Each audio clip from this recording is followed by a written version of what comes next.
Sir, I didn't say you or anybody else was weak. This brat started bragging about how you were the greatest swordsman in the country because you had killed dozens of Ronin at Hanya Plain, and I said there wasn't anybody in Japan better with the sword than the lord of this district, and then he started slapping me on the cheeks.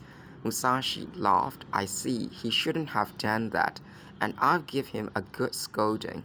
I hope you will forgive us. Joe, he said sternly. Yes, sir, said the boy, still sulking. Go take a bath. I don't like to take baths. Neither do I, Musashi lied, but you are so sweaty, you stink. I'll go swimming in the river tomorrow morning. The boy was becoming more and more stubborn as he grew more accustomed to Musashi. But Musashi did not really mind. In fact, he rather liked this side of Jōtarō. In the end, the boy did not go to the bath. Before long, Koyagyū brought the dinner trays. They ate in silence, Jōtarō and the maid glaring at each other while she served the meal. Musashi was preoccupied with his private objective of meeting Seiki Shusai. Considering his own lowly status, perhaps this was asking too much. But maybe, just maybe, it was possible. If I'm going to match arms with anybody, thought Musashi, it should be with somebody strong. It's worth risking my life to see whether I can overcome the great Koyagyū name. There's no use in following the way of the sword if I haven't the courage to try. Musashi was aware that most people would laugh outright at him for entertaining the idea. Koyagyū, though not one of the more prominent daimyo, was the master of a castle. His son was at the shogun's court, and the whole family was steeped in the traditions of the warrior class. In the new age now dawning, they were riding the crest of the times. This will be the true test, thought Musashi, who, even as he ate his rice, was preparing himself for the encounter. The Peony. The old man's dignity had grown with the years. Until now, he resembled nothing so much as a majestic crane, while at the same time retaining the appearance and manner of the well-bred samurai. His teeth were sound, his eyes wonderfully sharp. I live to be 100, he frequently assured everyone. Seiki Shusai firmly believed this himself. The house of Koyagyū has always been long-lived, he liked to point out. The ones who died in their 20s and 30s were killed in battle. All the others lived well beyond 60.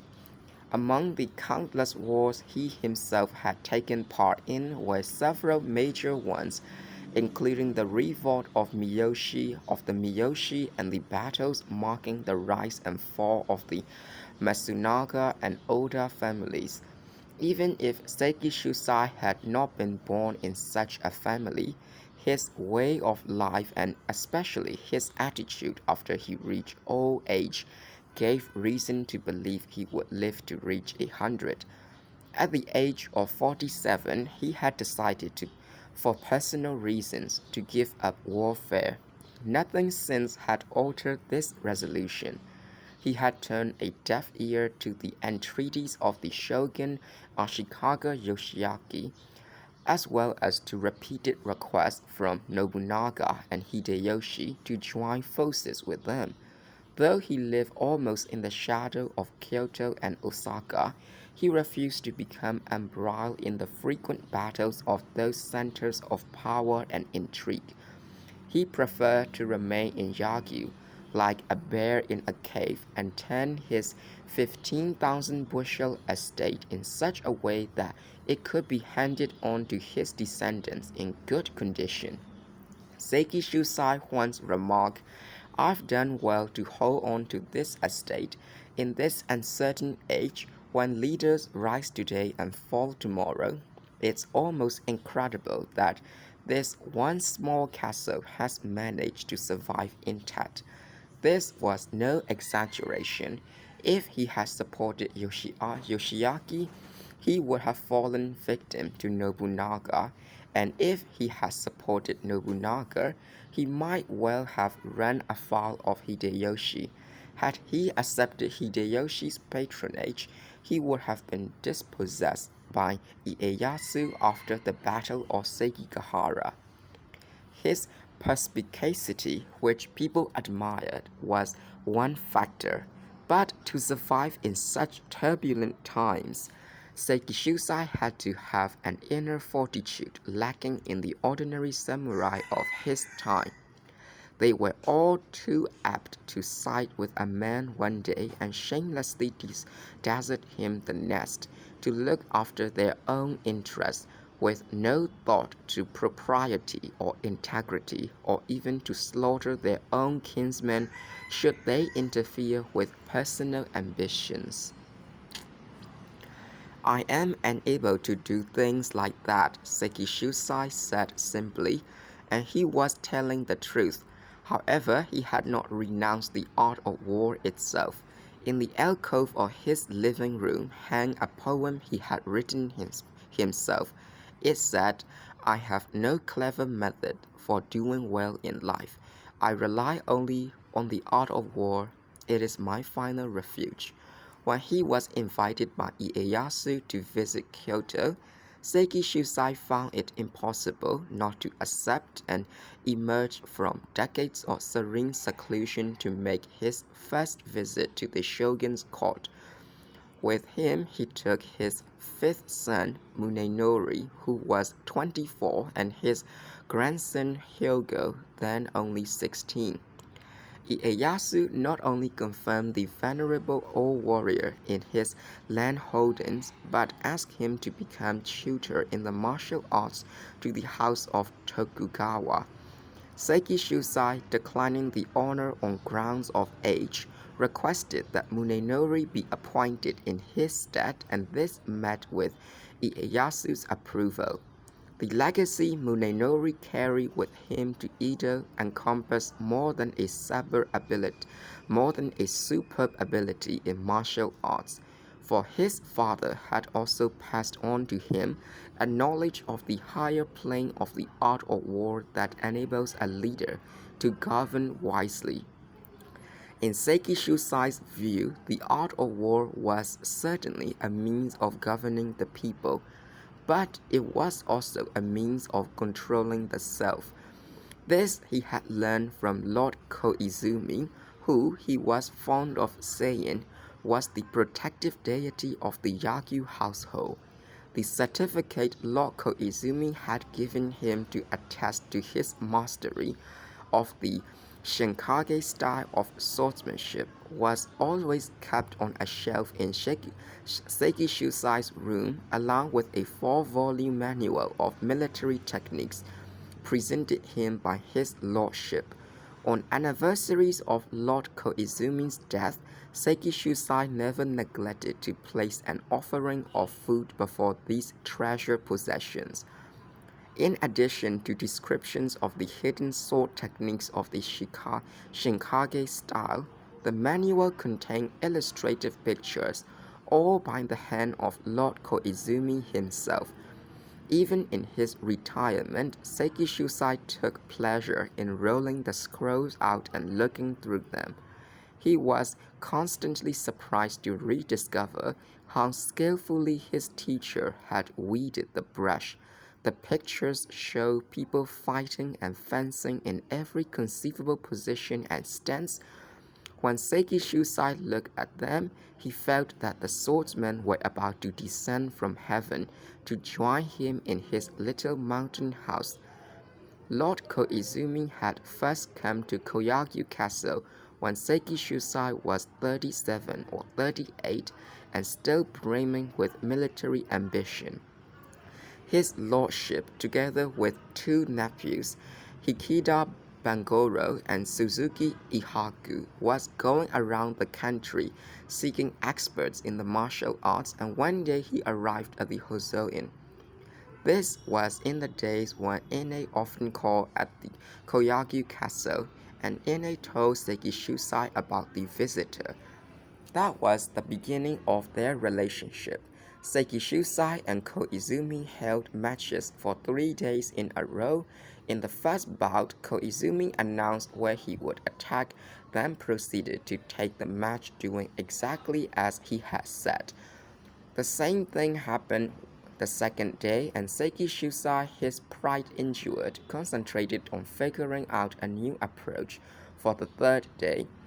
Upon seeing his new stance, Koizumi merely said, "That won't do. If you are going to do that, I'll do this." Without further ado, he attacked and defeated Sekishusai for the third day. From that day on, Sekishusai gave up the egotistic approach to swordsmanship. As he later recalled, it was on that occasion that he first had a glimpse of the true art of war. At Sekishusai's strong urging, Lord Koizumi remained at Koyagyū for 6 months, during which time Sekishusai studied with the single-minded devotion of a neophyte. When they finally parted, Lord Koizumi said, "My way of swordsmanship is still imperfect. You are young and you should try to carry it to perfection." He then gave Sekishusai a Zen riddle. What is sword fighting without a sword? For a number of years, Sekishusai pondered this, considering it from every angle, and finally arriving at an answer that satisfied him. When Lord Koizumi came to visit again, Sekishusai greeted him with clear and troubled eyes and suggested that they have a match. His lordship scrutinized him for a moment, then said, "No, it would be useless. You have discovered the truth." He then presented Sekishusai with the certificate and the 4 volumes manual, and in this fashion, the Yagyu style was born. This in turn gave birth to Sekishusai's peaceful way of life in his old age. That Sekishusai lived in a mountain house was due to his no longer liking the imposing castle with all its elaborate trappings. Despite his almost Taoist love of seclusion, he was happy to have the company of the girl Shoulder Kisemon had brought to play the flute for him, for she was thoughtful, polite, and never a nuisance. Not only did her playing please him immensely, but she added a welcome touch of youth and femininity to the household. Occasionally she would talk of leaving, but he would always tell her to stay a little longer. Putting the finishing touches on the single peony he was arranging in an eager vase, Sekishusai asked Osu, "What do you think? Is my flower arrangement alive?" Standing just behind him, she said, "You must have studied flower arranging very hard." "Not at all. I'm not a Kyoto nobleman, and I've never studied either flower arranging or the tea ceremony under a teacher." "Well, it looks as though you had. I use the same method with flowers that I use with the sword." Otsu looked surprised. "Can you really arrange flowers the way you use the sword?" "Yes, you see, it's all a matter of spirit. I have no use for rules, twisting the flowers with your fingertips or choking them at the neck. The point is to have the proper spirit, to be able to make them seem alive, just as they were when they were picked. Look at that, my flower isn't dead." Otsu felt that this austere old man had taught her many things she needed to know, and since it had all begun with a chance meeting on the high road, she felt she had been very lucky. "I'll teach you the tea ceremony," he would say, or, "Do you compose Japanese poems? If you do, teach me something about the courtly style. The Manyoshu is all well and good, but living here in this secluded place, I'd rather hear simple poems about nature." In return, she did little things for him that no one else thought of. He was delighted. For example, when she made him a little cloth cap like the tea master's wore, he kept it on his head much of the time now, treasuring it as though there were nothing finer anywhere. Her flute playing, too, pleased him immensely, and on moonlit nights the hauntingly beautiful sound of her flute often reached as far as the castle itself. While Seiki Shusai and Otsu were discussing the flower arrangement, Kizemon came quietly to the entrance of the mountain house and called to Otsu. She came out and invited him in, but he hesitated.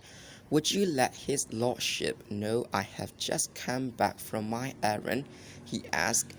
Otsu laughed. "That's backwards, isn't it? Why?" "You are the chief retainer here. I'm only an outsider, called in to play the flute. You are much closer to him than I. Shouldn't you go to him directly, rather than through me?" "I suppose you are right, but here in his lordship's little house, you are special. Anyway, please give him the message." Kizemon, too, was pleased by the way things had turned out. He had found in Otsu a person whom his master liked very much. Otsu returned almost immediately to say that Seiki Shusai wanted Kizemon to come in. Kizemon found the old man in the tea room wearing the cloth cap Otsu had made. "Are you back already?" asked Seiki Shusai. "Yes, I called on them and gave them the letter and the fruit, just as you instructed. Have they gone?" "No, no sooner had I arrived back here than a messenger came from the inn with a letter. It said that since they had come to Koyagyū, they didn't want to leave without seeing the dojo. If possible, they would like to come tomorrow. They also said they would like to meet you and pay their respects." Impudent boors! Why must they be such a nuisance? Seiki Shusai looked extremely annoyed. "Did you explain that Munenori is in Edo, Hyogo in Kumamoto, and that there's no one else around?" "I did. I despise people like that. Even after I sent a messenger to tell them I can't see them, they trying to push their way in. I don't know what. It would appear that Yoshioka's sons are as shiftless as they are said to be. The one at the Wataya is Denshichiro. He didn't impress me." "I'll be surprised if he did. His father was a man of considerable character. When I went to Kyoto with Lord Koizumi, we saw him 2 or 3 times and drank some sake together.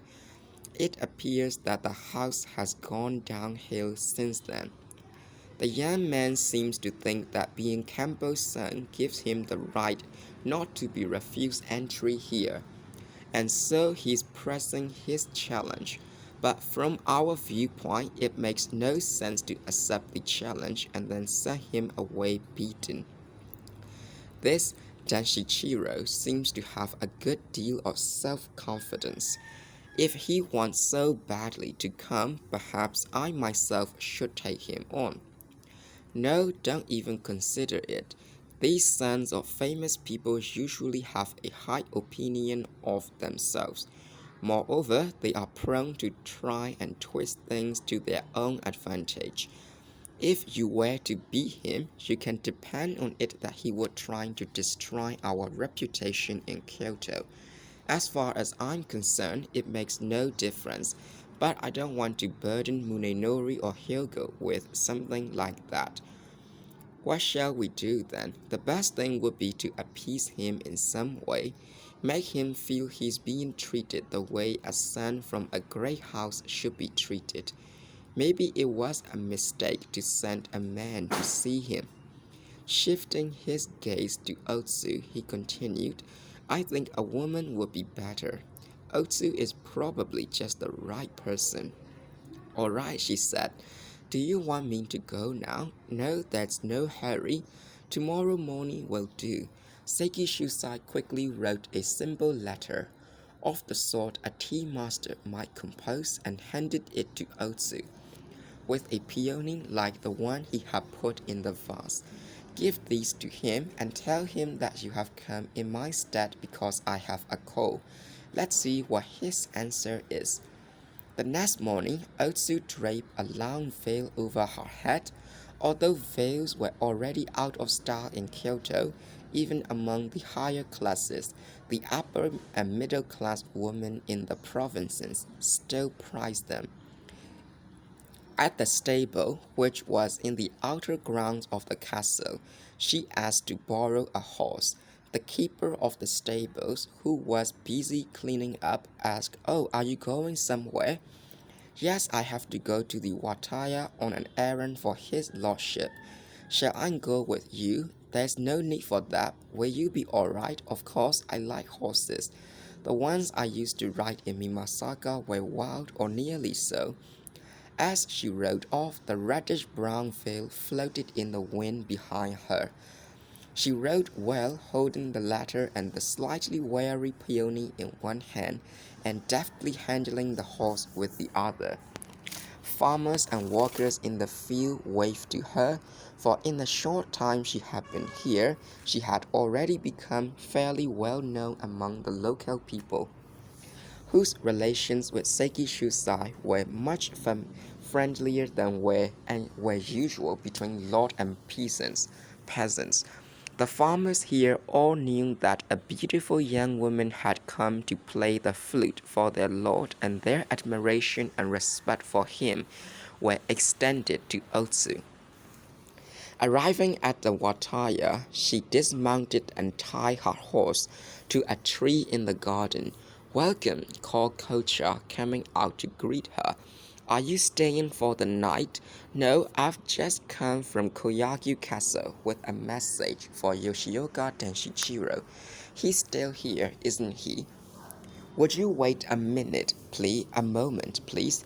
In the brief time Kocha was gone, Otsu created a mild stir among the travelers, who were noisily putting on their leggings and sandals and strapping their luggage to their backs. "Who's that?" asked one. "Who do you suppose she has come to see?" "Otsu Beauty, a graceful elegance seldom encountered in the country," kept the departing guest whispering and ogling until she followed Kocha out of sight. Denshichiro and his companions, having drunk until late the night before, had only just arisen. When told that a messenger had come from the castle, they assumed it would be the man who had come the day before. The sight of Otsu with her white peony came as a distinct surprise. "Oh, please forgive the room, it's a mess." With abjectly apologetic faces, they straightened their kimonos and sat properly and a little stiffly on their knees. "Please come in, come in." "I've been sent by the lord of Koyagyū Castle," Otsu said simply, placing the letter and the peony before Denshichiro. "Would you be so kind as to read the letter now?" "Ah, yes, this is the letter. Yes, I'll read it." He opened the scroll, which was no more than a foot long, written in thin ink, suggestive of the light flavor of tea.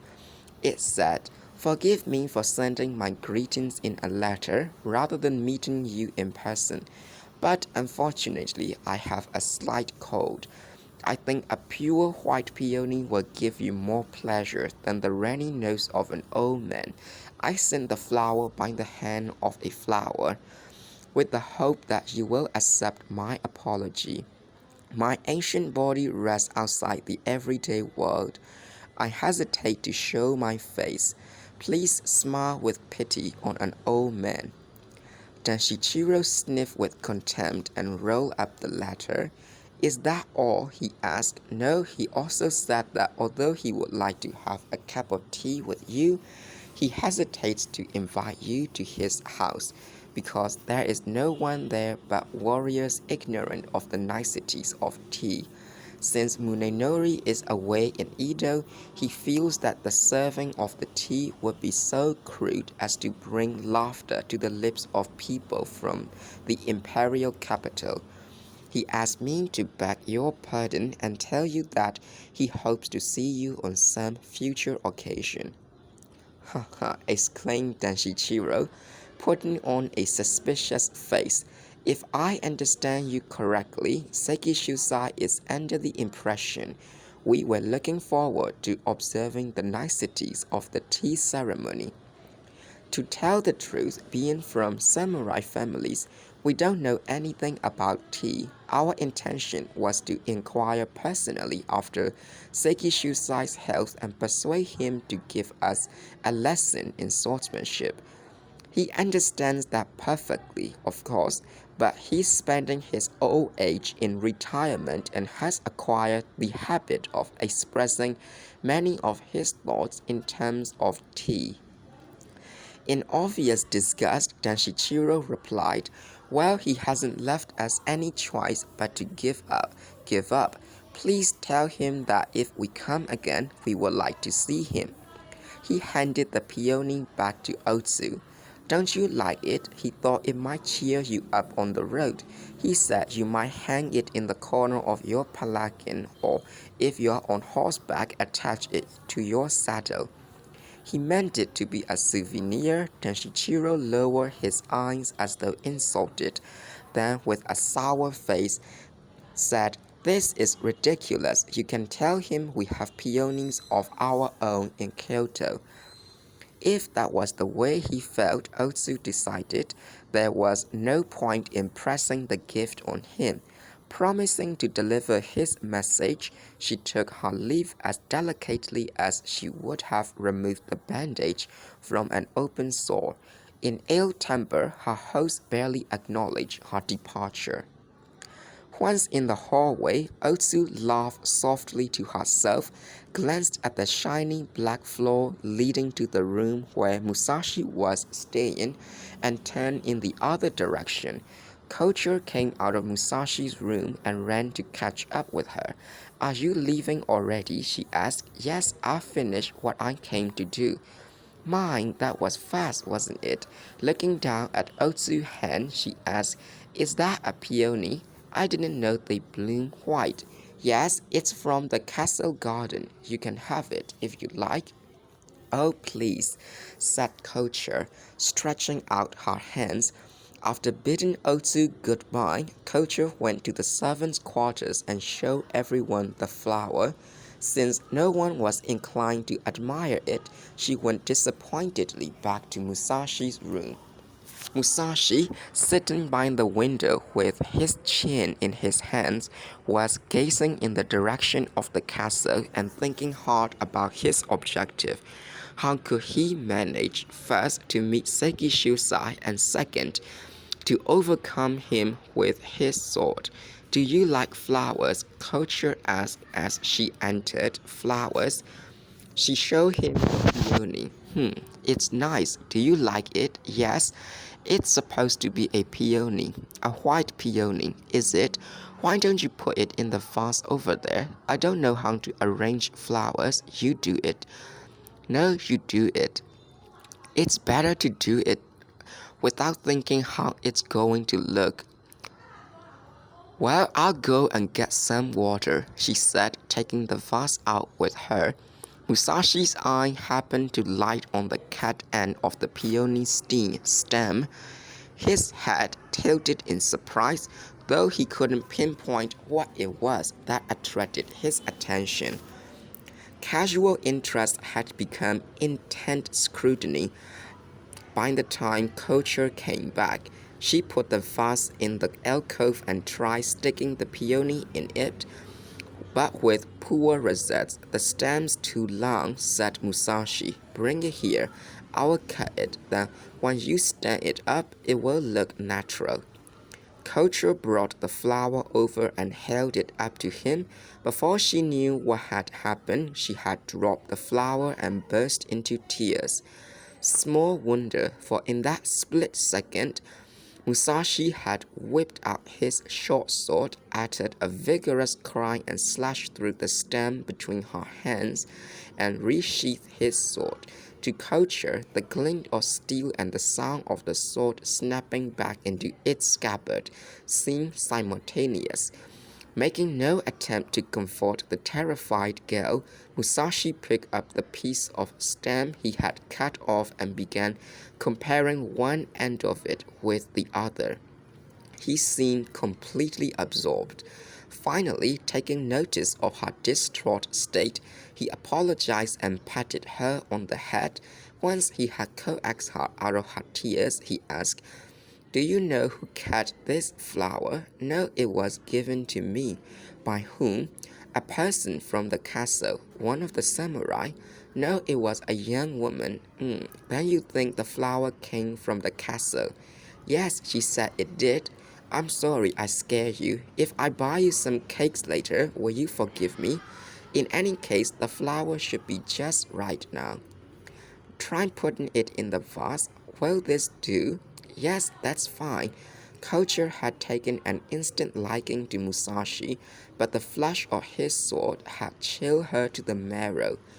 She left the room, unwilling to return until her duties made it absolutely unavoidable. Musashi was far more fascinated by the 8-inch piece of stem than by the flower in the alcove. He was sure the first cut had not been made with either scissors or a knife. Since peony stems are lithe and supple, the cut could only have been made with a sword, and only a very determined stroke would have made so clean a slice. Whoever had done it was no ordinary person. Although he himself had just tried to duplicate the cut with his own sword, upon comparing both ends, he was immediately aware that his own cut was by far the inferior one. It was like the difference between a Buddhist statue carved by an expert and one made by a craftsman of average skill. He asked himself what it could mean. If a samurai walking the castle garden can make a cut like this, then the standards of the house of Koyagyū must be even higher than I thought. His confidence suddenly deserted him. "I'm nowhere near ready yet." Gradually, however, he recovered from this feeling. In any event, the Koyagyū people are worthy opponents. If I should lose, I can fall at their feet and accept defeat with good grace. I've already decided I'm willing to face anything, even death. Sitting and mastering up his courage, he felt himself grow warmer. But how was he to go about it? Even if a student arrived at his doorstep with a proper introduction, it seemed unlikely Sekishusai would agree to a match. The innkeeper had said as much, and with Munenori and Hyogo both away, there was no one to challenge but Sekishusai himself. He again tried to devise a way of gaining admittance to the castle. His eyes returned to the flower in the alcove, and the image of someone the flower unconsciously reminded him of began to take form. Seeing Otsu's face in his mind's eye quieted his spirit and soothed his nerves. Otsu herself was well on her way back to Koyagyū Castle when suddenly she heard a raucous shout. Behind her, she turned to see a child emerging from a clump of trees at the base of a cliff. He was clearly coming after her, and since children of the area were much too timid to accost a young woman such as herself, she brought her horse to a halt out of sheer curiosity. Jōtarō was stark naked.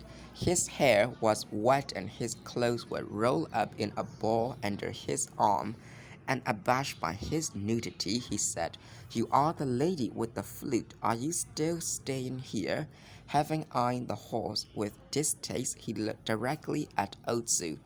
It's you, she exclaimed before averting her eyes in embarrassment.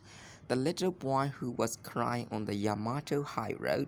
Crying? I wasn't crying. Never mind. How long have you been here?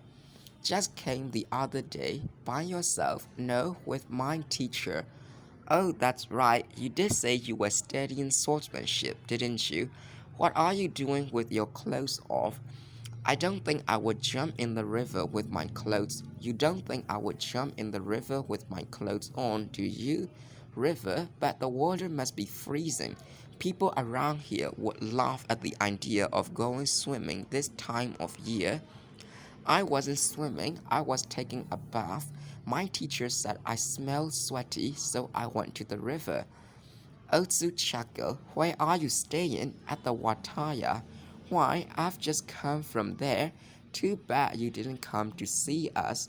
How about coming back with me now? I can't now. I have an errand to do. Well, bye, he said, turning to go. Jōtarō, come see me at the castle sometime. Could I really? The words were barely out before Otsu began to regret them, but she said, Yes, but make sure you don't come dressed the way you are now. If that's the way you feel about it, I don't want to go. I don't like places where they make a fuss about things. Otsu felt relief and still had a smile on her face when she rode back through the castle gate. After returning her horse to the stable, she went to report to Seiki Shusai. He laughed and said, So they were angry. Fine, let them be angry. There's nothing they can do about it.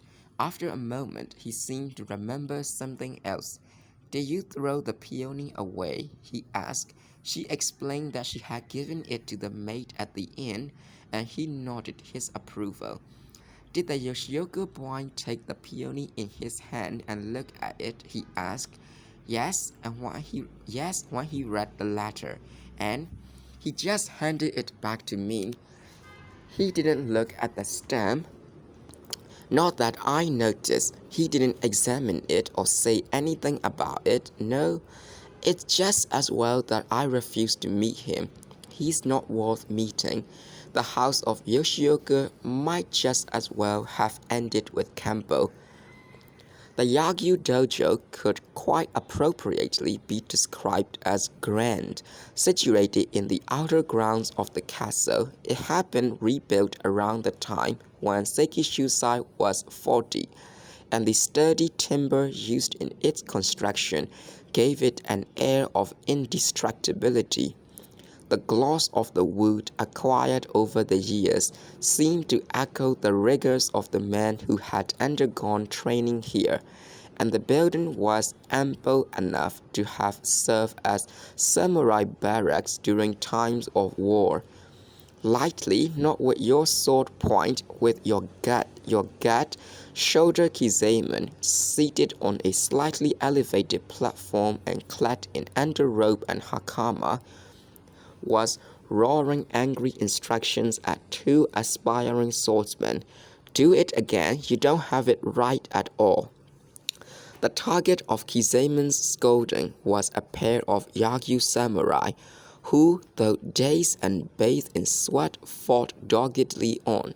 Stances were taken, weapons ready, and the two came together again like fire against fire. Ah, yeah! At Koyagyū, beginners were not allowed to use wooden swords. Instead, they used a staff device specifically for the Shinkage style. A long, thin leather bag filled with strips of bamboo. It was, in effect, a leather stick with no handle or sword guard. Though less dangerous than a wooden sword, it could still remove an ear or turn a nose into a pomegranate. There were no restrictions regarding what part of the body a combatant could attack. Knocking down an opponent by striking him horizontally in the legs was permitted, and there was no rule against hitting a man once he was down. Keep it up, keep at it, same as last time. Kizaemon drove the students on. The custom here was not to let a man quit until he was ready to drop. Beginners were driven especially hard, never praised and treated to no small amount of verbal abuse.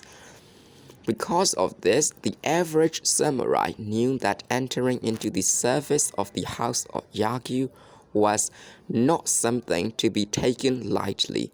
Newcomers rarely lasted long, and the men now serving under Koyagyū were the result of very careful sifting. Even the common foot soldiers and stablemen had made some progress in the study of swordsmanship. Shoulder Kizaemon was, needless to say, an accomplished swordsman, having mastered the Shinkage style at an early age and, under the tutelage of Sekishusai himself, gone on to learn the secrets of the Koyagyū style. To this he had added some personal techniques of his own, and he spoke proudly now of the true shoulder style. The Koyagyū horse trainer Kimura Sugekuro was also an adept, as was Murata Yozo, who, though employed as keeper of the storehouse, was said to have been a good match for Hyogo. Dibuchi Makobe, another relatively minor official, had studied swordsmanship from childhood and wielded a powerful weapon indeed.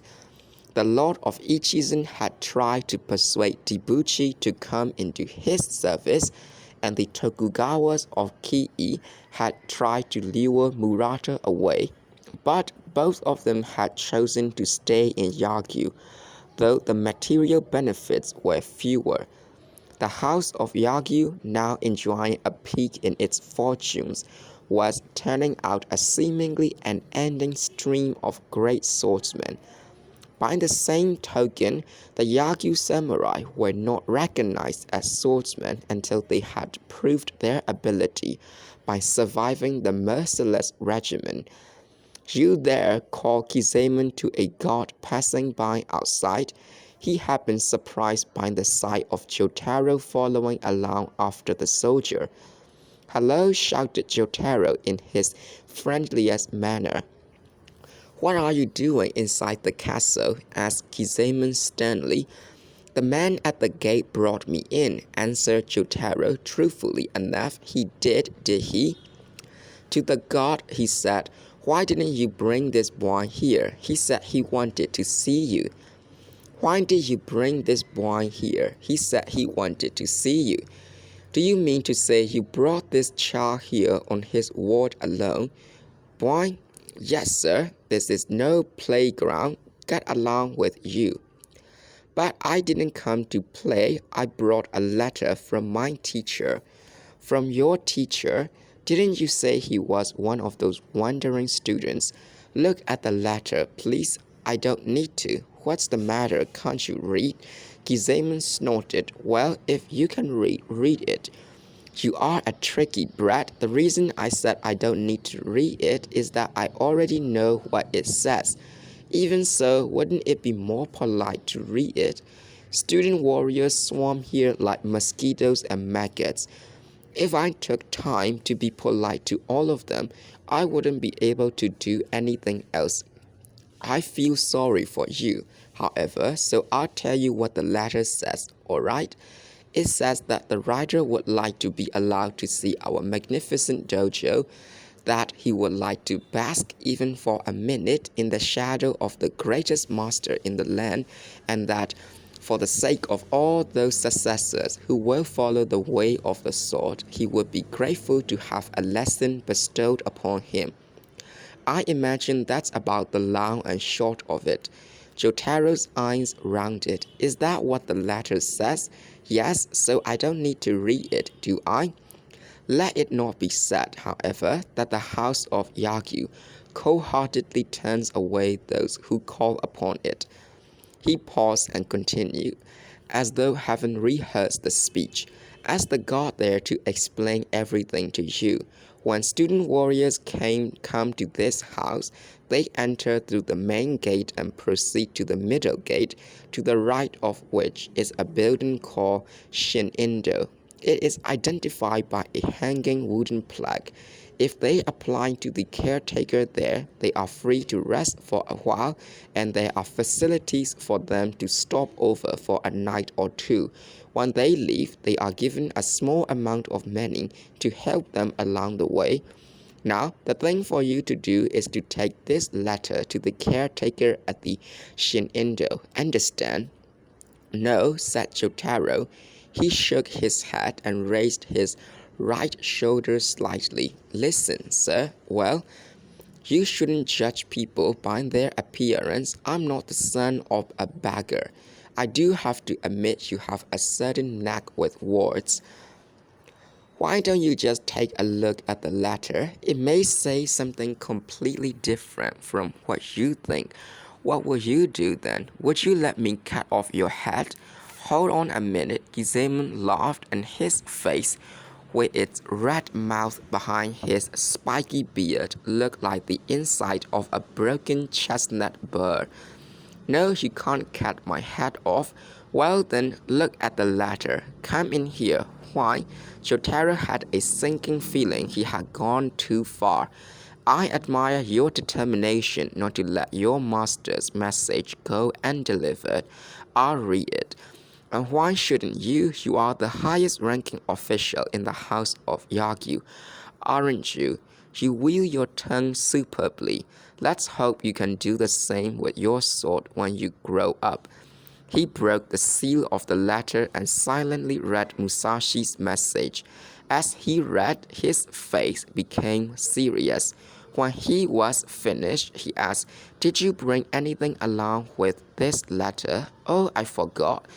I was to give you this too." Jōtarō quickly pulled the peony stem from his kimono. Silently, Kizaemon examined both ends of the stem, looking somewhat puzzled. He could not completely understand the meaning of Musashi's letter. It explained how the inn's maid had brought him a flower, which she said had come from the castle, and that upon examining the stem he had discovered that the cut had been made by no ordinary person.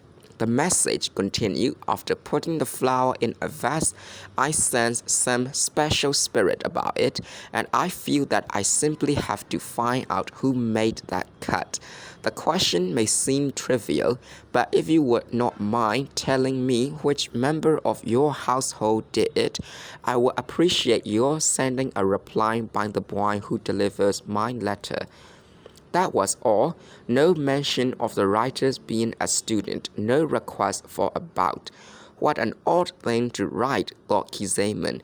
He looked at the peony stem again examining both ends closely, but without being able to discern whether one end differed from the other. "Murata," he called, "come look at this. Can you see any difference between the cuts at the end of this stem? Does one cut perhaps seem to be keener?" Murata Yozo looked at the stem this way and that, but had to confess that he saw no difference between the two cuts. "Let's show it to Kimura." They went to the office at the back of the building and put the problem to their colleague, who was as mystified as they were.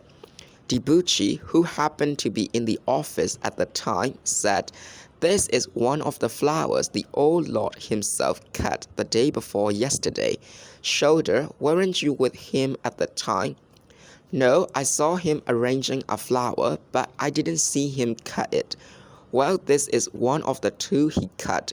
He put one in the vase in his room and had Otsu take the other one to Yoshioka Tenshichiro with a letter."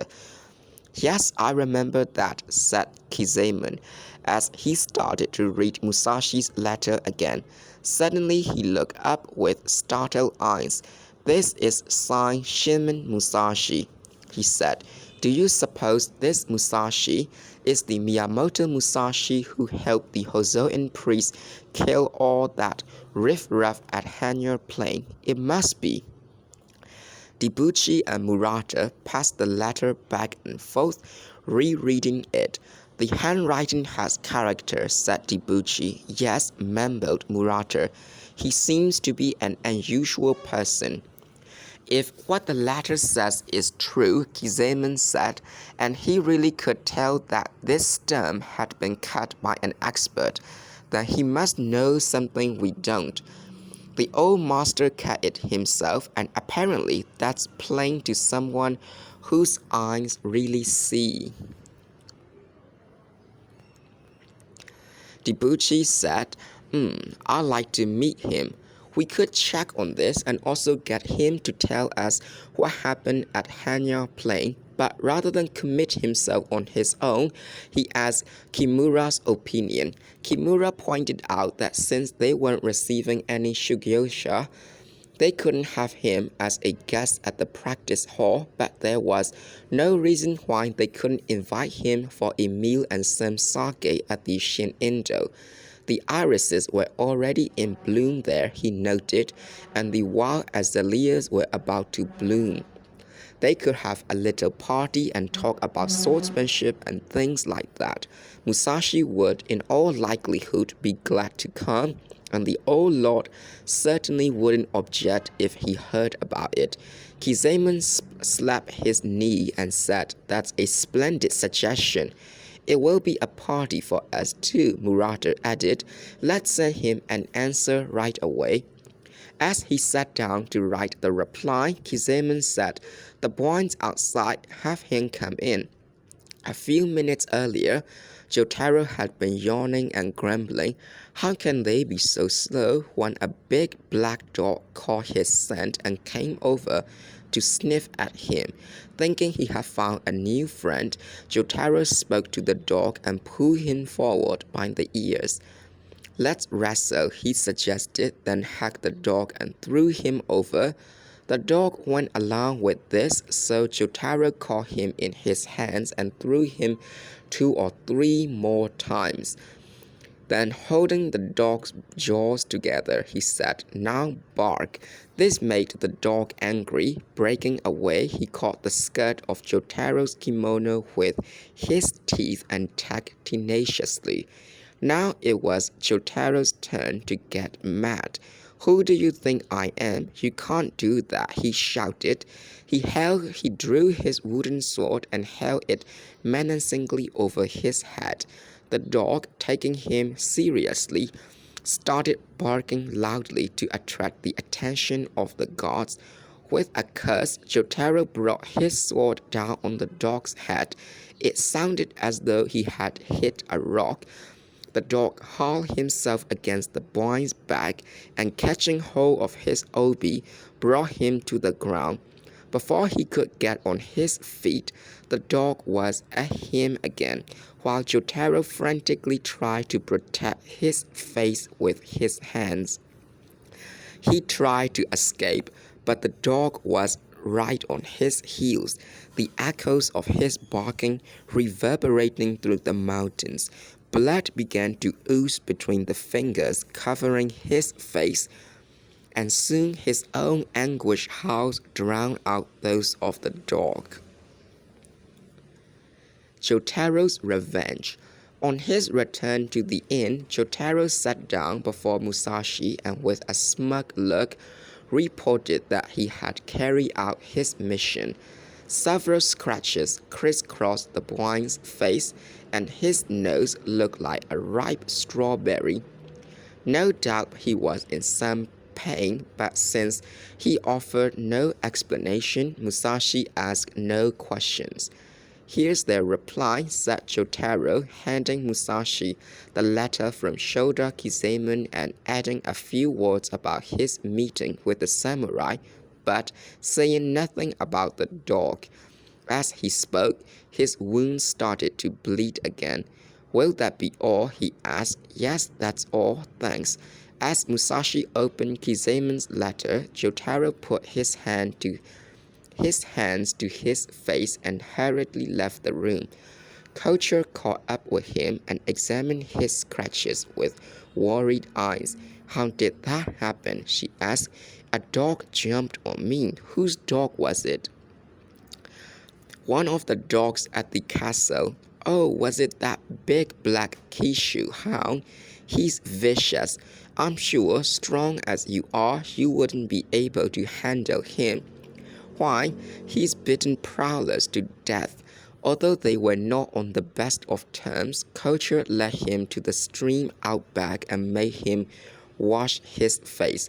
Then she went and fetched some ointment, which she applied to his face. For once, Jōtarō behaved like a gentleman.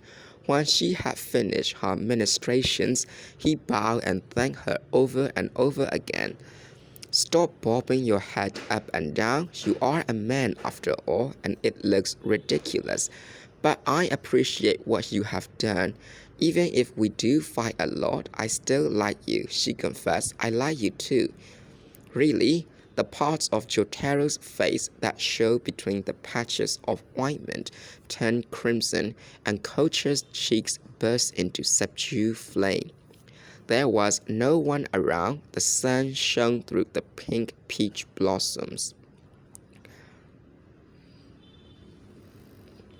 Your master will probably be going away soon, won't he? She asked with a trace of disappointment. We'll be here for a while yet, he replied reassuringly. I wish you could stay for a year or two. The two went into the shed where the fodder for the horses was kept and lay down on their backs in the hay. Their hands touched, sending a warm tingle through Jōtarō. Quite without warning, he pulled Koyagyū's hand toward him and bit her finger. Ouch! Did that hurt? I'm sorry. It's all right. Do it again. You don't mind? No, go on and bite harder. He did just that, tugging at her fingers like a puppy. Hay was falling over their heads, and soon they were hugging each other, just for the sake of hugging. When Koyagyū's father came looking for her, appalled at what he saw, his face took on the stern expression of a Confucian sage. You idiots, what are you up to? Both of you still only children. He dragged them out by the scruff of the neck and gave Koyagyū a couple of smart whacks on the behind. The rest of that day, Musashi said very little to anyone. He sat with his arms folded and thought. Once in the middle of the night, Jōtarō woke up and, raising his head a little, stole a look at his master. Musashi was lying in bed with his eyes wide open, staring at the ceiling with intense concentration. The next day, too, Musashi kept to himself. Jōtarō was frightened. His master might have heard about his playing with Koyagyū in the shed. Nothing was said, however. Later in the afternoon, Musashi sent the boy to ask for their bill and was making preparations to depart when the clerk brought it. Asked if he would need dinner, he said no. Koyagyū, standing idly in a corner, asked, Won't you be coming back to sleep here tonight? No, thank you, Koyagyū, for taking such good care of us. I'm sure we've been a lot of trouble for you. Goodbye. Take good care of yourself, said Koyagyū. She was holding her hands over her face, hiding her tears.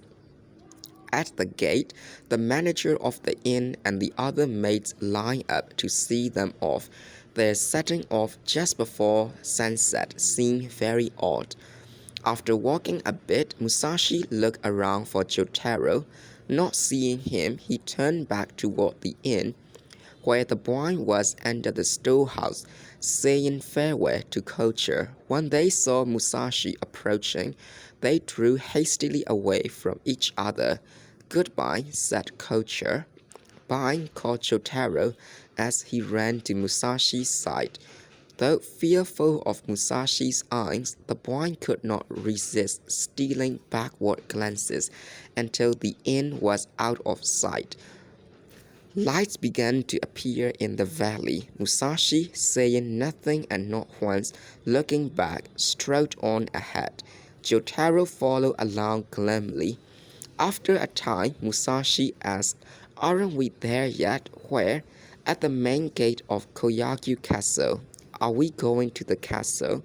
Yes. Will we stay there tonight? I have no idea. That depends on how things turn out. There it is. That's the gate. Musashi stopped and stood before the gate, feet together. Above the moss-grown ramparts, the huge trees made a silent sound. A single light streamed from a square window. Musashi called out, and a guard appeared. Giving him the letter from Shoulder Kizemon, he said, "My name